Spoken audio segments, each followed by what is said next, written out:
Daniel Inouye, the soldier who lost an arm but never lost his honor. Imagine watching your own country get attacked, watching bombs fall on your neighbors, watching your friends die, and then being told by that same country that you are the enemy, that because of the way you look, because of your ancestry, you cannot be trusted. You're declared an enemy alien, even though you were born on American soil. Your family is threatened with internment camps, and when you try to enlist to defend your country, you're rejected because of your race. But you refuse to give up. You fight for the chance to serve, and when you finally get that chance, you become part of the most decorated unit in U.S. military history. Then, on one bloody ridge in Italy, you charge 3 machine gun nests. A bullet hits you in the chest, but you keep fighting. You destroy 2 machine guns. You pull the pin on a grenade to throw at the third, and then a German soldier fires a rifle grenade directly at your arm, severing it at the elbow. Your severed arm is still gripping the live grenade, and with your last functioning hand, you pry that grenade from your dead fingers and throw it at the enemy before collapsing. This is not Hollywood fiction. This is the true story of Daniel Inouye, a Japanese-American soldier who witnessed Pearl Harbor, fought discrimination, lost his arm, became a United States Senator, and finally received the Medal of Honor 55 years after his heroic actions. By the end of this video, you'll discover why it took over half a century for America to recognize his sacrifice, how a teenager who wanted to be a doctor became a warrior, and why his legacy lives on in the halls of Congress and the hearts of Japanese Americans everywhere.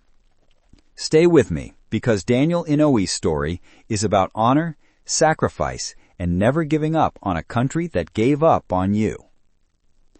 Part 1. Born between two worlds. Childhood in Hawaii. The story of Daniel Ken Inouye begins on September 7, 1924, in Honolulu, in what was then the territory of Hawaii. Hawaii wouldn't become a state until 1959, over 3 decades later. In 1924, it was a tropical paradise of sugar plantations, military bases, and a complex mix of cultures. Daniel's father, Hayotaro Inouye, was an Issei, a first-generation Japanese immigrant. Hayotaro had come to Hawaii as a young man to work on the sugar plantations, brutal labor that paid almost nothing but offered a chance at a better life than the poverty of rural Japan. Hayotaro worked his way up from field laborer to file clerk, a respectable position that allowed him to support a family. Daniel's mother, Kame Imanaga, was a Nisei, the American-born child of Japanese immigrants. She had been orphaned as a young girl and raised by a Methodist minister's family. Kame was educated, spoke perfect English, and had been granted U.S. citizenship at birth. But when Kame married Hayotaro, the U.S. government stripped her of her citizenship. Under the racist laws of that era, any American woman who married an Asian man lost her citizenship. This was the reality of being Japanese American in the 1920s. Even when you were born in America, even when you spoke English, even when you did everything right, the law still treated you as inferior. Daniel grew up in the Bingham Tract neighborhood of Honolulu, a predominantly Chinese-American area. His parents instilled in him the values of hard work, education, and service to others. From a very young age, Daniel understood that he lived between two worlds. At home, his family observed Japanese customs, spoke some Japanese, and honored their heritage. But outside, Daniel was American. He pledged allegiance to the flag. He spoke English. He dreamed American dreams. As a child, Daniel was deeply influenced by his Methodist upbringing and his mother's emphasis on helping others. He volunteered for the Red Cross as a teenager. He was an excellent student, and he decided that he wanted to become a doctor, specifically a surgeon, so he could save lives. But Daniel was also aware of the discrimination Japanese Americans faced. They were seen as foreigners even when they were citizens. They couldn't hold certain jobs. They faced casual racism every day. And in the 1930s, as tensions between the United States and Japan grew, that racism intensified. Then came December 7th, 1941, the day that changed everything. Part 2. The Day of Infamy. Pearl Harbor Attack. On the morning of December 7th, 1941, Daniel Inouye was 17 years old, a senior in high school. He was preparing to go to church with his family. It was a beautiful Sunday morning, sunny and warm, the kind of day that made you grateful to live in Hawaii. Then Daniel heard the sound of planes, lots of planes.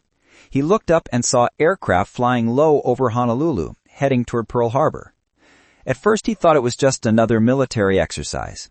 The U.S. Navy and Army conducted drills all the time. But then he saw the red circles on the wings, the rising sun insignia of Imperial Japan. Daniel watched in horror as 3 Japanese planes flew directly over his head. He could see the pilots in their cockpits. He could see the bombs falling from their bellies. And then he heard the explosions, massive earth-shaking blasts from Pearl Harbor just a few miles away. Columns of black smoke rose into the sky. The sound of anti-aircraft fire filled the air. Daniel ran toward Pearl Harbor, driven by instinct and training. As a Red Cross volunteer, he knew he had to help. He reached a nearby Red Cross aid station and immediately began treating wounded civilians. People were streaming in, bleeding, burned, in shock. Daniel worked for hours bandaging wounds, stopping bleeding, trying to save lives. But inside, Daniel was torn apart. The country that had attacked his homeland, the country that killed his neighbors, was Japan. The same country his father had been born in, the same country whose language his family spoke at home. Daniel felt a surge of anger and betrayal. He later said, "To think that my future was now destroyed because of the stupid act on the part of the Japanese. These people who looked like me dropped those bombs." Daniel knew immediately that everything had changed. Part 3. Enemy Aliens. The Dark Days After Pearl Harbor. In the days and weeks following Pearl Harbor, life for Japanese Americans became a nightmare. FBI agents raided homes, arresting community leaders, teachers, and anyone suspected of having ties to Japan. Businesses were closed. Bank accounts were frozen. People were fired from their jobs simply because they were Japanese. Then in February 1942, President Franklin Roosevelt signed Executive Order 9066, which authorized the forced relocation of over 120,000 Japanese Americans on the West Coast into internment camps. Families were given days to sell their homes, their businesses, everything. Then they were herded onto trains and buses and sent to remote camps surrounded by barbed wire and guard towers. In Hawaii, the situation was slightly different. Because Japanese Americans made up over 40% of the population, mass internment wasn't practical. The economy would collapse without their labor. So while some community leaders were arrested, most Japanese Americans in Hawaii were allowed to remain, though under constant surveillance and suspicion. But the military made one thing crystal clear. Japanese Americans would not be allowed to serve in the armed forces. They were classified as enemy aliens, 4C draft status, ineligible for military service. Even Nisei, American-born citizens, were excluded. Daniel Inouye graduated from high school in June 1942. He wanted desperately to enlist, to prove his loyalty, to fight for his country. But he was rejected. The military wouldn't take him because of his race. Heartbroken but determined, Daniel enrolled at the University of Hawaii as a pre-medical student. He would become a doctor. If he couldn't fight for his country, he would heal it. But Daniel never stopped hoping for a chance to serve. Part 4. Go for Broke. Formation of the 442nd Regimental Combat Team. In January 1943, the U.S. government made a stunning reversal. Facing manpower shortages and pressure from Japanese American community leaders, President Roosevelt authorized the formation of an all-Nisei combat unit, the 442nd Regimental Combat Team. The announcement was made at the University of Hawaii. Daniel was sitting in a lecture hall when an Army colonel entered the students and addressed the students. The colonel explained that Japanese Americans would now be allowed to volunteer for military service. They would form a segregated unit, led mostly by white officers, but they would have a chance to fight. Daniel later described what happened next. As soon as he said that we were now eligible to volunteer, that room exploded into a fury of yells and motion. We went bursting out of there and ran the 3 miles to the draft board, stringing back over the streets and sidewalks, jostling for position like a bunch of marathoners gone berserk. Nearly 10,000 Japanese Americans from Hawaii volunteered in the first wave. Daniel was among the first 75 accepted. The 442nd Regiment adopted the motto, "Go for broke," a Hawaiian pidgin phrase meaning to risk everything, to give it your all. And that's exactly what these men would do. Daniel and the other recruits were sent to Camp Shelby, Mississippi for basic training. For many of these men from Hawaii, it was their first time on the mainland United States, and they were shocked by what they found. The racism in the South was far worse than anything they had experienced in Hawaii. Whites-only signs were everywhere. Japanese-American soldiers were refused service at restaurants and stores. Some towns wouldn't even let them enter. Daniel and his fellow soldiers were fighting for a country that treated them as less than human. But they didn't quit. They trained harder than any other unit. They were determined to prove their loyalty and their worth. Within his first year, Daniel was promoted to sergeant, recognition of his leadership abilities and dedication. In May 1944, the 442nd Regimental Combat Team shipped out to Europe. They were heading to Italy, where some of the fiercest fighting of World War II was taking place. Part 5. Baptism by Fire, Italy and France. The 442nd arrived in Italy in May 1944, just before the liberation of Rome. They were immediately thrown into combat in the Italian countryside north of Rome. The Germans had fortified the mountainous terrain with bunkers, minefields, and machine gun nests. Every ridge was a fortress. Every river crossing was a killing zone. Daniel Inouye, now a sergeant and platoon leader, experienced his first taste of combat. It was terrifying. Artillery shells exploded constantly. Snipers picked off men from hidden positions. Mortar rounds rained down without warning. Men Daniel had trained with, laughed with, were torn apart in front of his eyes. But the 442nd proved themselves immediately. They fought with ferocity and courage that stunned even hardened combat veterans. They took objectives that other units had failed to capture. They suffered heavy casualties but never broke. Daniel was recognized as an exceptional soldier. He was calm under fire, made good tactical decisions, and inspired his men. His superiors noticed, and his fellow soldiers trusted him. After the Rome-Arno campaign, the 442nd was transferred to France. They were sent to the Vosges Mountains, a rugged, forested region where the fighting was brutal. It was October 1944, and winter was coming. The weather turned cold and wet. Soldiers fought in mud and rain, shivering in their foxholes.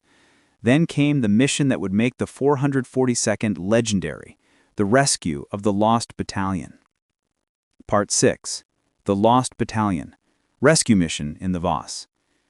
In late October 1944, the 1st Battalion of the 141st Infantry Regiment, part of the 36th Infantry Division, advanced too far into German territory and was cut off. Over 200 American soldiers were surrounded deep in the Vosges Mountains with no way to retreat. German forces encircled them, pouring machine gun and artillery fire into their position. The men were running out of ammunition, food, and medical supplies. They were dying. 3 attempts to reach the Lost Battalion failed. The terrain was too difficult, the German defenses too strong. Casualties mounted. Officers believed the Lost Battalion was doomed. Then the 442nd Regimental Combat Team was ordered to try. On October 27, 1944, the 442nd launched their attack. The fighting was savage. German machine guns fired from concealed positions. Mortars fell like rain. The forest was thick, making it impossible to see more than a few yards. Every tree could hide a sniper. Every hill could hide a bunker. The 442nd advanced to yard by bloody yard. Daniel Inouye led his platoon through withering fire, shouting encouragement, directing their movements. Men fell all around him. Friends he had known since training were cut down, but the 442nd kept pushing forward. At one point during the battle, Daniel was leading an attack when a German bullet struck him directly in the chest, right over his heart. The impact was like being hit with a sledgehammer. Daniel staggered, expecting to fall dead, but he didn't fall. He reached into his shirt pocket and pulled out $2 silver he had been carrying as a good luck charm. The bullet had struck the coins perfectly, stopping it from penetrating his chest. The coins were mangled, but Daniel was alive. He kept those coins for the rest of his life, carrying them in his pocket as a reminder of how close he had come to death.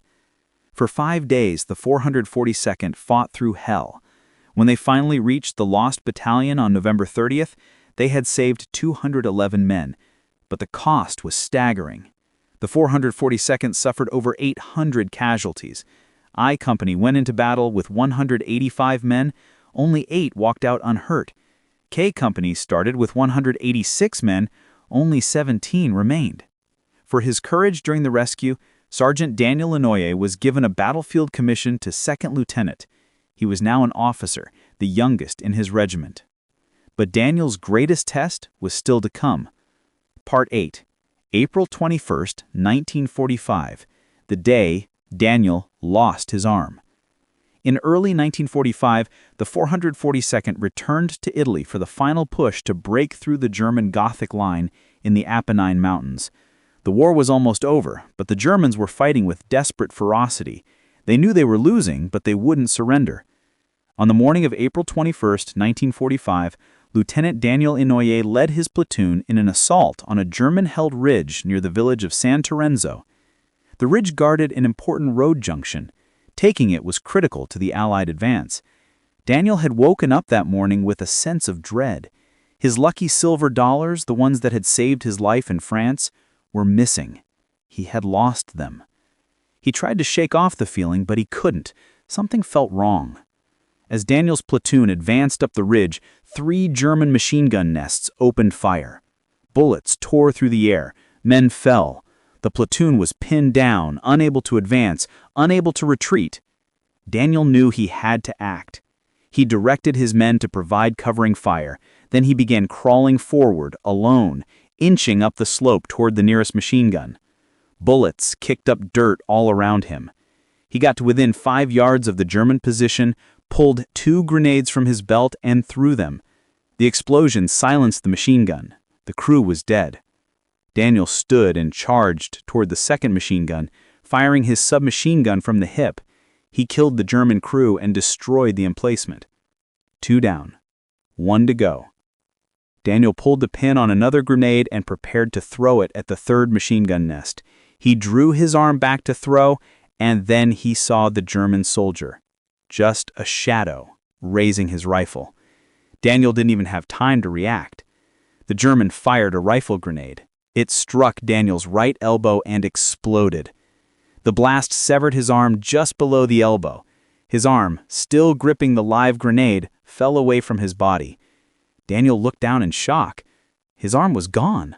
Blood was spurting everywhere, and his severed hand was still clutching the live grenade, the pen already pulled.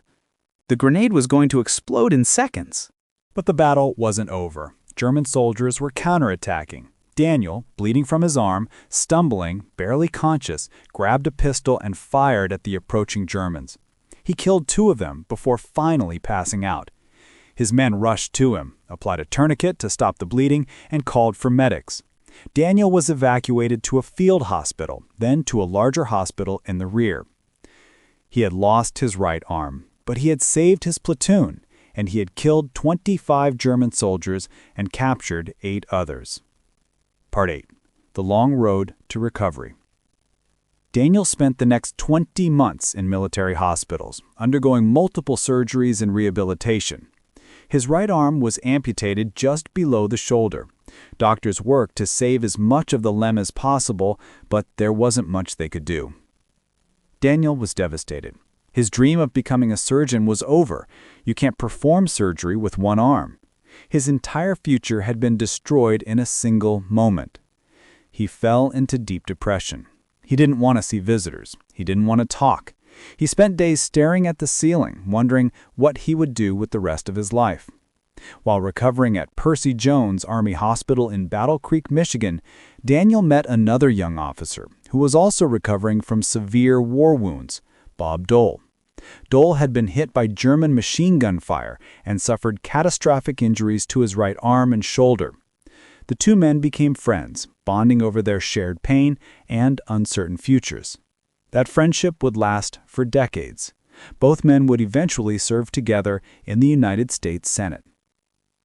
Slowly, painfully, Daniel began to accept his new reality. If he couldn't be a surgeon, he would find another way to serve. He decided he would become a lawyer. And perhaps, one day, he would enter politics. He wanted to fight for Japanese Americans to ensure they would never again be treated as enemy aliens in their own country. In May 1947, Daniel Inouye was honorably discharged from the U.S. Army at the rank of captain. He had been awarded the Bronze Star, the Purple Heart, and the Distinguished Service Cross. But he had not received the Medal of Honor. Many in his regiment believed that if Daniel had been white, he would have received it.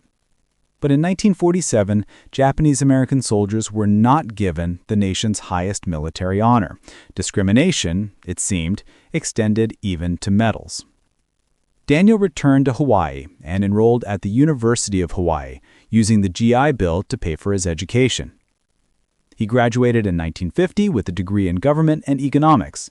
Then he attended law school at George Washington University, earning his law degree in 1952. He began practicing law in Honolulu, he married Margaret Maggie Amamara, and he became active in Democratic Party politics. Daniel Inouye had found his new mission. Part 9. From Battlefield to Senate Floor, Political Career. In 1954, Daniel Inouye ran for the Hawaii Territorial House of Representatives and won. He was a natural politician, intelligent, articulate, and deeply committed to public service. He quickly rose through the ranks. When Hawaii became the 50th state in 1959, Daniel was elected as one of Hawaii's first representatives to the U.S. House of Representatives. He was the first Japanese American ever elected to Congress. Then, in 1962, Daniel ran for the U.S. Senate and won.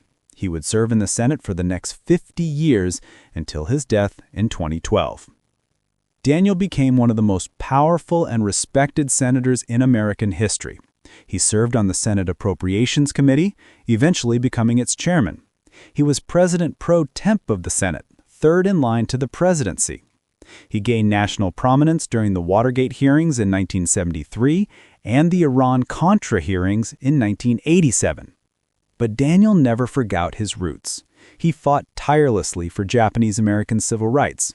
In the 1980s, he was instrumental in passing the Civil Liberties Act of 1988, which provided reparations to Japanese Americans who had been interned during World War II.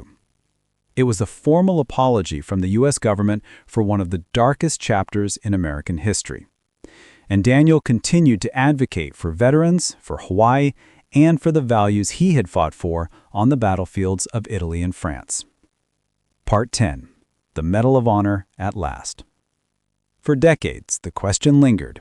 Why hadn't the heroes of the 442nd Regimental Combat Team received the Medal of Honor? The 442nd had become the most decorated unit in U.S. military history.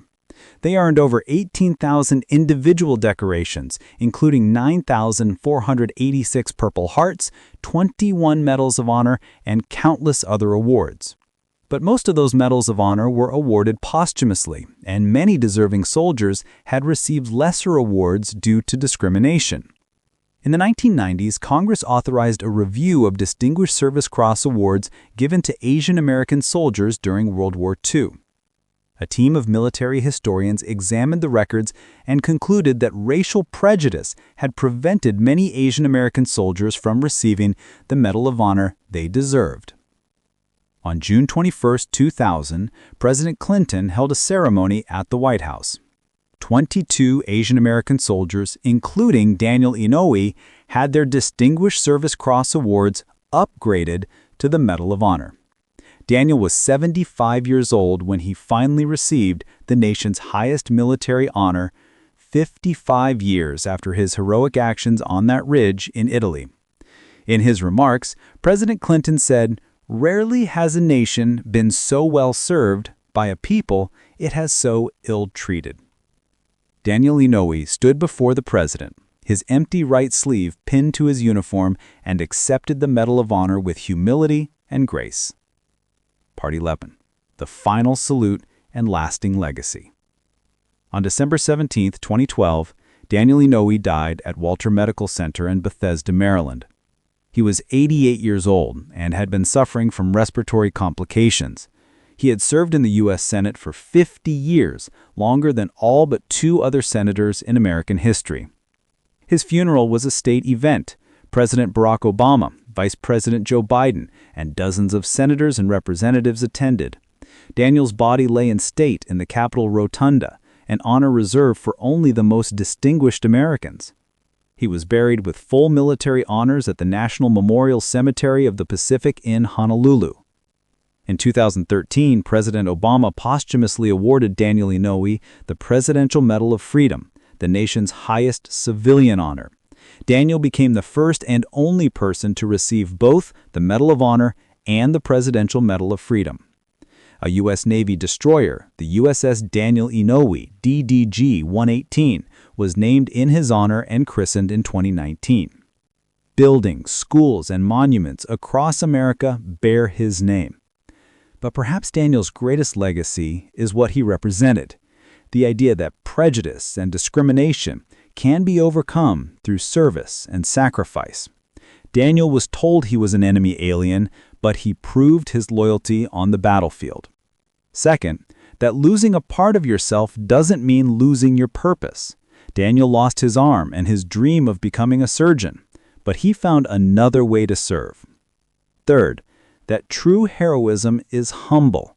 Daniel never bragged about his achievements. He served quietly and with dignity for decades. And finally, that one person's life can change the course of history. Daniel Inouye's advocacy for Japanese Americans, his work on civil rights, and his service in the Senate made America a better, more just nation. Daniel Inouye witnessed his country under attack. He was declared an enemy by the government he loved. He fought for the chance to serve. He lost his arm saving his platoon, and he spent the next 67 years fighting for justice, equality, and the values that make America great. That is the legacy of Senator Daniel K. Inouye, and that is why we must never forget him. Thank you for watching. If this story inspired you, please like, subscribe, and share this video. Tomorrow we'll bring you more incredible stories of warriors whose courage changed the world. Until then, remember the motto of the 442nd: Go for broke.